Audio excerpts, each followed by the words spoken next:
Donc, mes bien-aimés, je vais partager avec vous la parole du Seigneur. Tout le mois d'avril, nous parlons du jeûne et de la prière.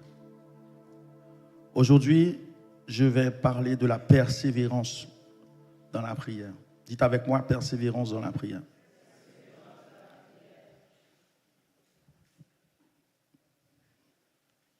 La prière est l'acte par lequel une personne s'adresse à une divinité pour parler, remercier, demander ou tout simplement méditer. La persévérance, en revanche, c'est la capacité à continuer avec constance malgré les difficultés sans abandonner. Souvent dans la Bible, le mot prière est associé à la persévérance. J'étais étonné de voir le nombre de versets qui associent prière et persévérance. Premièrement, nous allons citer quelques-uns. Nous allons prendre par exemple Actes des Apôtres, chapitre 1er, le verset 14, qui dit « Tous d'un commun accord, persévérer dans la prière, avec les femmes et Marie, mère de Jésus, et avec les frères de Jésus. » Nous sommes ici après l'ascension de Jésus, après que Jésus ait quitté la terre. Il avait dit aux disciples, restez à Jérusalem jusqu'à ce que vous soyez revêtus de la puissance du Saint-Esprit. Et dans Actes 1, 14, ici, on nous dit d'un commun accord. Il persévérait dans la prière. Après l'effusion du Saint-Esprit, soit 10 jours après le début de la réunion, dans Acte 2, verset 42, on aurait pu dire, puisqu'ils ont eu le Saint-Esprit, donc ils abandonnent. On aurait pu dire, puisqu'ils ont reçu la puissance du Saint-Esprit, ils abandonnent. Mais non. Dans Acte 2, il est écrit, ils persévéraient dans l'enseignement des apôtres, dans la communion fraternelle, dans la fraction du pain et dans les prières. La crainte s'emparait de chacun et il se faisait beaucoup de prodiges et de miracles par les apôtres. Dans Éphésiens chapitre 6, le verset 18, il est écrit « Faites en tout temps par l'Esprit toutes sortes de prières et de supplications. Veillez à cela avec une entière persévérance et priez pour tous les saints. » Colossiens chapitre 4, verset 2, 12. Voilà, verset 2, ouais, c'est bien. Persévérez dans la prière, veillez-y avec action de grâce.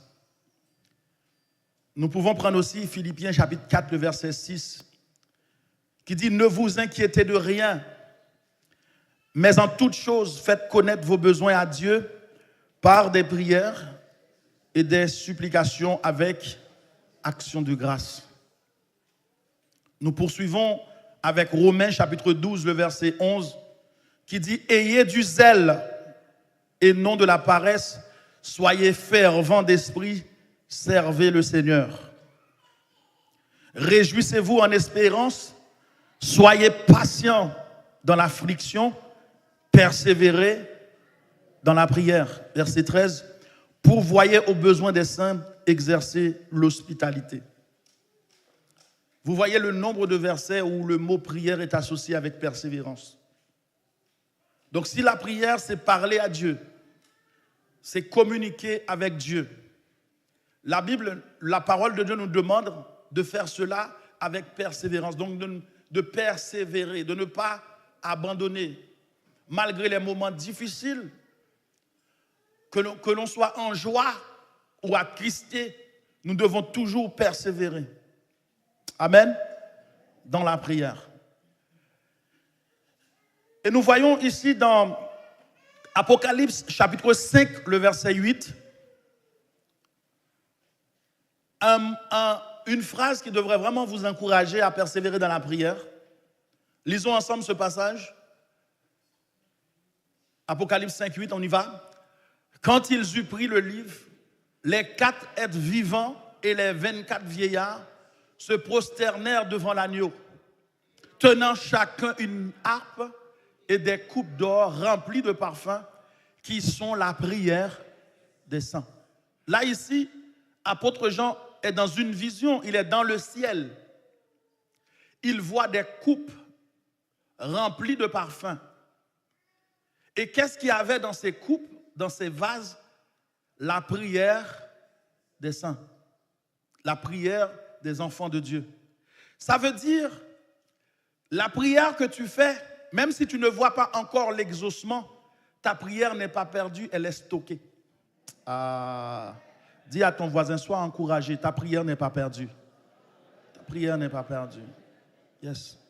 Donc ta prière est stockée dans le ciel. Amen.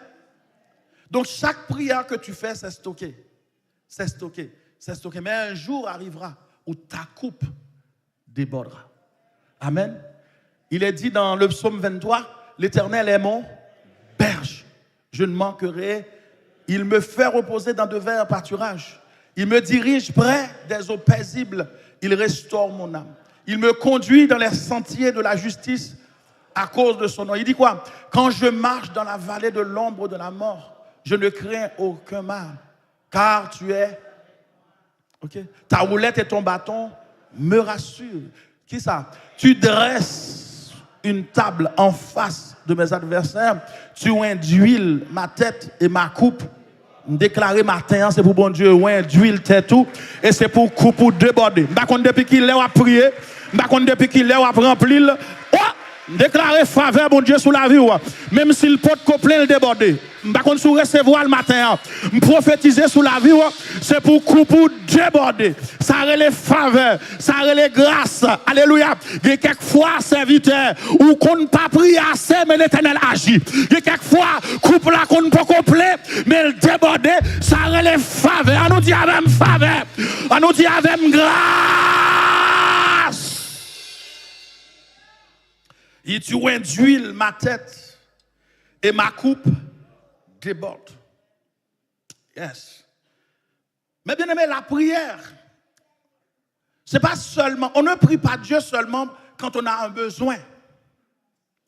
Quand on est enfant de Dieu, disciple de Jésus-Christ, on ne prie pas seulement quand on a un besoin. Dieu n'est pas un distributeur automatique où chaque fois on a un besoin, on met la carte.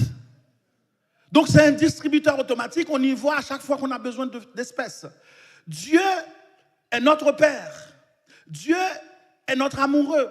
Et il y a des personnes ici, si ton mari ou ta femme ou même ton copain ne t'envoie pas un texto ou ne t'appelle pas pendant une journée, la personne n'est pas contente. Et je pourrais dire c'est normal. Mais pourquoi tu fais une journée et tu ne parles pas à Dieu? Pose-toi la question. Pourquoi tu fais 2 jours, 3 jours, 4 jours, 5 jours, tu ne parles pas à Dieu? Tu dois parler à Dieu. Dis à ton voisin, tu dois parler à Dieu. Même si tu n'as pas de besoin, mais adore-le.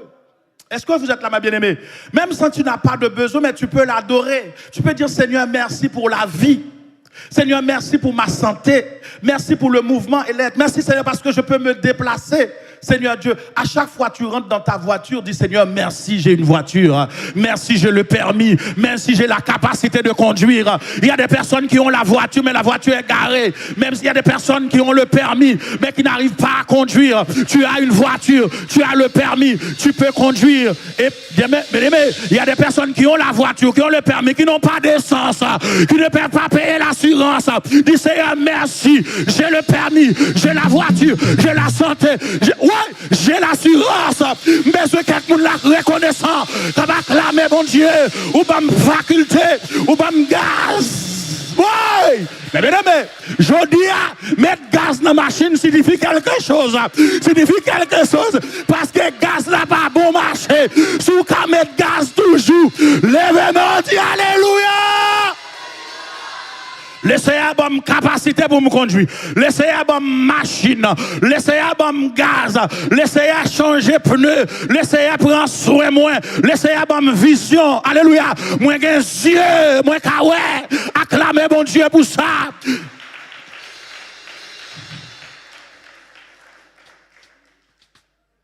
Matin, pendant ma rentrée à l'église là,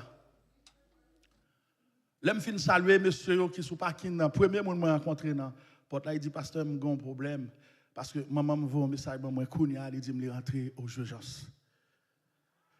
Oh, me compatis ensemble avec lui, me dit il m'a prié les mamans, m'a prié pour lui, mais après me dit c'est merci parce que me pas aux urgences. Oh, dis mon Dieu merci parce qu'on pas aux urgences. Dis mon Dieu merci parce qu'on pas aux urgences. L'église, je ne connais pas si il y a des gens qui connaissent ça relé à l'urgence le soir avec Timoun. Parfois, il va à 20h, 21h, 4h du matin, 5h du matin, yeux à brûler, pas qu'à dormir ou fatigué. Mais bien aimé, chaque soir, regardez Timoun dans le cas, là, c'est pour lever main, pour dire Seigneur, merci parce que moi, pas dans urgence avec eux. Seigneur, merci parce que je ne peux pas courir au bord de bras là. Seigneur, merci parce que je ne peux pas pitié salpêtrière. Seigneur, merci parce que je ne peux pas connaître. Seigneur, merci. Est-ce que il y a des gens reconnaissant? Cap dit bon Dieu, merci parce qu'elle pas à l'hôpital. Cap dit bon Dieu, merci. Parce que Kounia, il pas, alléluia, il pas rentré l'hôpital. Gemoun, même si je dis à dimanche, Gemoun c'est opération yo ka planifié. Oui, yo fait opération même le dimanche. Donc il y a des gens jodi à la, il y a des gens qui rentrent au bloc qui lundi matin bonnet, yo pral opérer yo. Matin mes bien-aimés, si tu es là en bonne santé, si tous tes enfants sont là, si personne n'est à l'hôpital, si personne n'est hospitalisé, tu dois prier pour dire Seigneur merci, merci pour ta grâce, merci pour ton amour, merci pour ta faveur. On ne prie pas seulement pour demander. On prie parce qu'on veut établir, entretenir une relation avec Dieu. Dites avec moi, relation.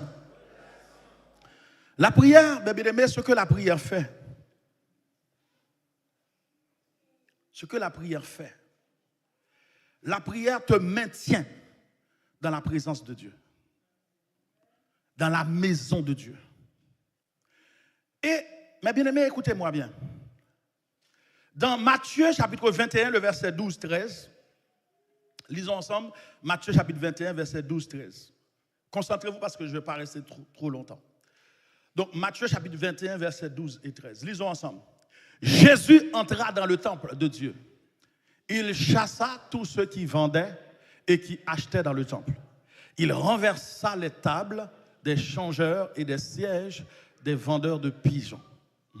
Il leur dit, il est écrit, ma maison sera appelée une maison de prière, mais vous en faites une caverne de voleurs. Bien-aimés, au temps de Jésus, on faisait des sacrifices pour le pardon des péchés. Il y a des gens qui voyaient une opportunité de faire du business. Ils ont dit, au lieu que les gens aillent acheter des pigeons ailleurs, on va apporter les pigeons dans le temple. Comme ça, les gens qui ont besoin d'un pigeon, qui ont besoin des oiseaux, qui ont besoin de ceci ou cela pour faire un sacrifice, ils ont tout déjà sur place. Le problème avec cela, ce n'est pas que le Seigneur était contre le business, mais c'est que les gens ne venaient plus pour prier, mais que pour vendre. Est-ce que vous êtes avec moi? C'est-à-dire que quand tu viens dans la présence de Dieu, et que c'est pour voir ton ami, et que c'est pour une autre chose au lieu que de venir prier, adorer Dieu, il y a un problème. Est-ce que vous êtes là, mes bien-aimés?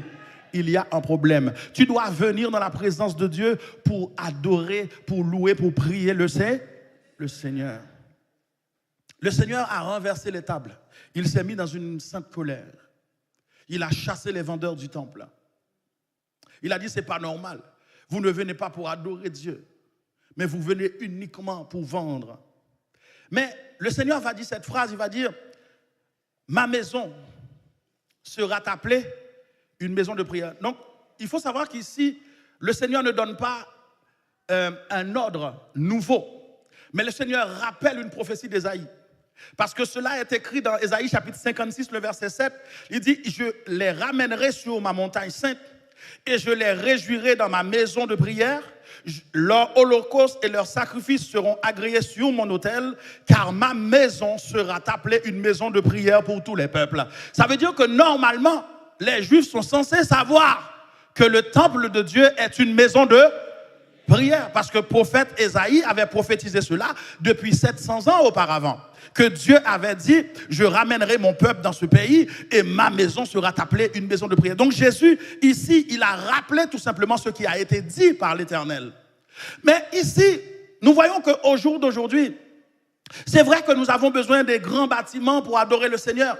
Mais bien aimé, le temple de Dieu n'est plus ces bâtiments faits de main d'homme. Le temple de Dieu, c'est nous aujourd'hui. L'apôtre Paul dit, nous sommes le temple de Dieu. Et étant temple de Dieu, le temple de Dieu doit être une maison de prière. Donc si tu ne pries pas, la maison de Dieu n'est pas une maison de prière. Demande à ton voisin, est-ce que la maison de l'Éternel que tu es est une maison de prière? Donc ça veut dire que si c'est toi le temple maintenant, si c'est toi la maison maintenant, elle est où la prière dans le temple? La maison doit être une maison de prière. Et tu vas comprendre, bien-aimé. C'est pour cette raison, l'Éternel dit prier sans cesse.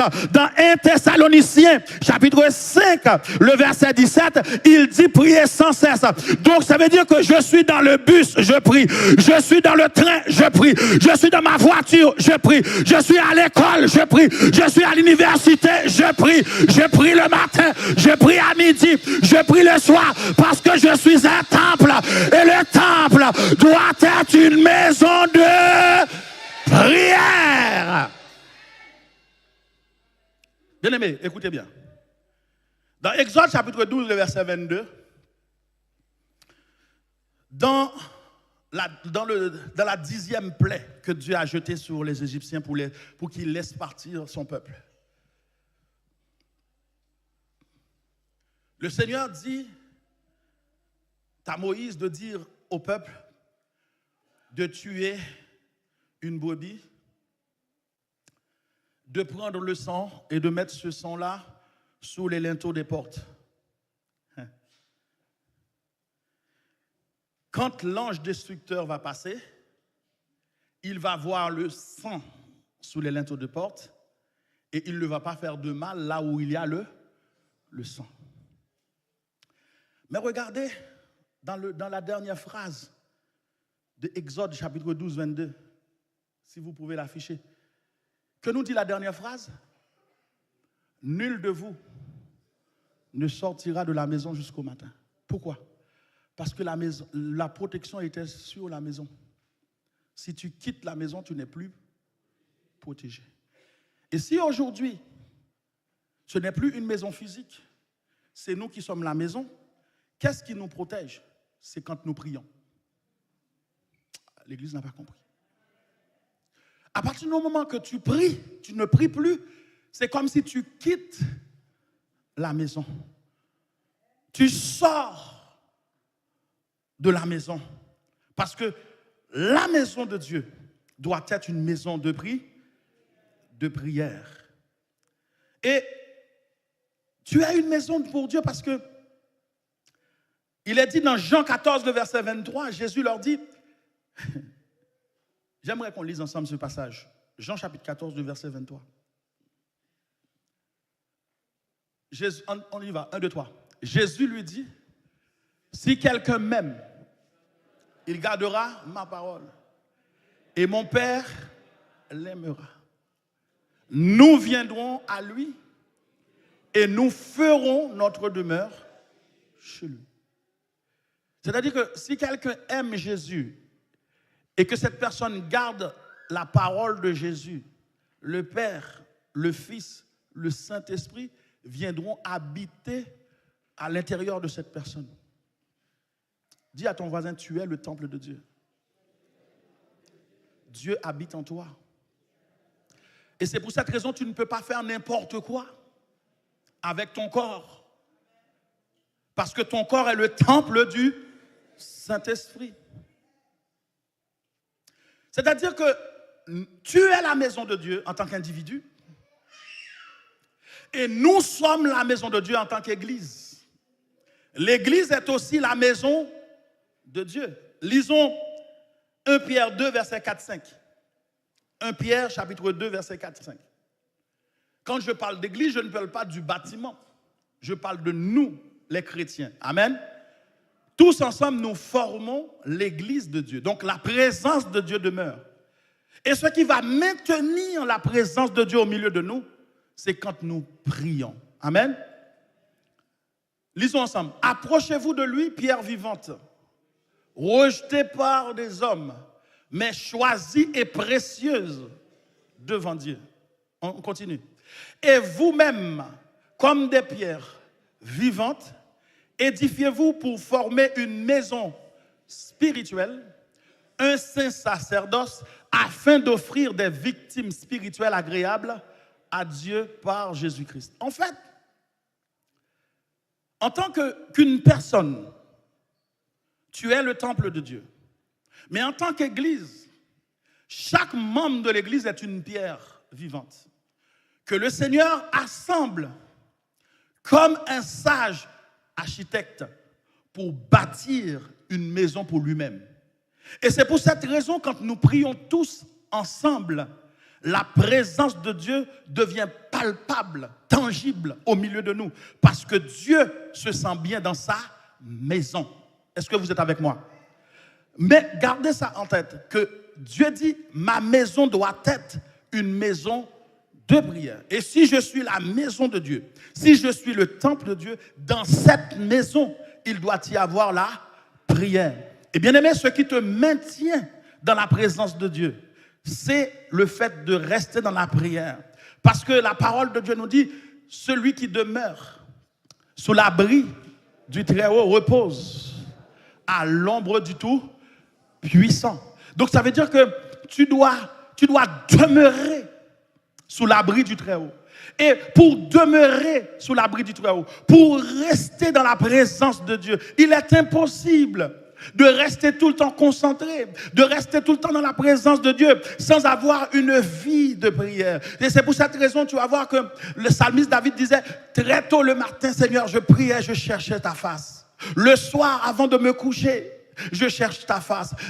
Daniel priait 3 fois le jour. C'est-à-dire que l'apôtre Paul priait incessamment. On voyait que tous les héros de la foi avaient une vie de prière, étaient tout le temps dans la prière. Pourquoi? Parce que ça les maintenait dans la présence de Dieu. Dis à ton voisin, si tu veux rester dans la présence de Dieu, aie une vie de prière. C'est pour toujours qu'on vit de prière. Même lorsque ça va pas, prie. Même lorsque ça va, prie. Même lorsqu'on a envie de prier, prie. Même lorsqu'on n'a pas envie de prier, c'est alors qu'il faut prier. Prie quand tu as envie de prier. Prie quand tu n'as pas envie de prier. Prie quand tu es content, prie quand tu n'es pas content, prie quand tout va bien, prie surtout quand tout ne va pas bien, parce que la prière te garde connecté avec le Seigneur. Et tant que tu es connecté avec le Seigneur, tu pourras dire, l'Éternel est pour moi, que peuvent me faire des hommes? Tu peux dire, tu me pousses pour me faire tomber, mais l'Éternel m'a secouru. Ou tu peux dire, la droite de l'Éternel est élevée,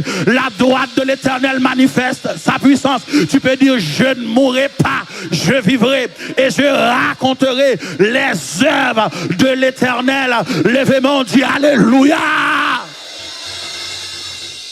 La prière te maintient dans la présence de Dieu.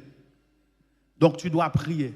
Et dans la maison du Seigneur, qui est ton être, il doit toujours y avoir la prière. Et que le Seigneur vous bénisse.